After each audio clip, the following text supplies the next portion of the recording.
नाजरीन, Z news में आपका खैर मकदम है। राजौरी जिला के मंजाकोट ब्लॉक में सरपंच यूनियन ने यूटी इंतजामिया के खिलाफ 3 लाख से कम पर भी टेंडर करने पर एहतजाज किया।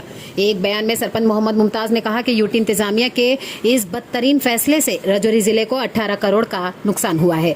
डिप्टी कमिश्नर राजौरी के जरिए रजिस्टर्ड ठेकेदार सभी नए और गैर तजुर्बेकार थे और उन्होंने तमाम काम मुकम्मल नहीं किए। बड़े पैमाने पर फंड्स हुकूमत को वापस कर दिए गए हैं।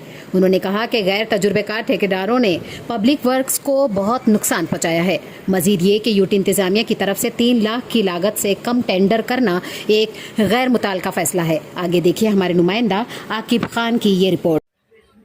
जैसा कि आज हमारे सरपंचों की यहाँ पर एक प्रेस कॉन्फ्रेंस हो रही है, मैं ये कहना चाहूँगा कि जो पिछले दिनों के अंदर आज से 2 महीने पहले की बात है, सरकार की तरफ से जो टेंडरिंग सिस्टम किया गया वो पंचायतों के लिए इतना नुकसानदेह था कि उसकी वजह से 18 लाख रुपया जो है, 18 करोड़ रुपया जो है इस डिस्ट्रिक्ट का जो लॉस हुआ है। और उन लोगों ने अपने डाले हैं, रेट आकर के डाले हैं जिन्हें रेट का पता ही नहीं है।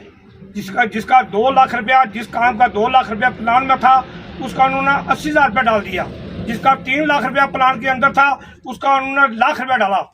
इसमें से वो जो ठेकेदार लोग थे वो लोग मौका पर आकर के कोई काम नहीं किया, जिसकी वजह से पूरे डिस्ट्रिक्ट के अंदर 18 करोड़ रुपए का नुकसान हुआ। और हमारी पंचायतों के अंदर अफरा तफरी का माहौल बन गया। कोई बाहर से आकर के टेंडर डाल रहा है, कोई दूसरी पंचायत से अंदर आकर के टेंडर डाल रहा है, कोई राजौरी से आकर टेंडर डाल रहा है।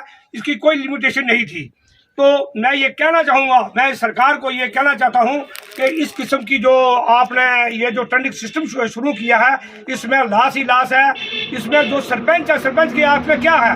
पंचायत के अंदर जो गरीब आवाम थी, जो गरीब अनएम्प्लॉयड लोग जो थे उसको सरपंच काम देते थे, चलो उनका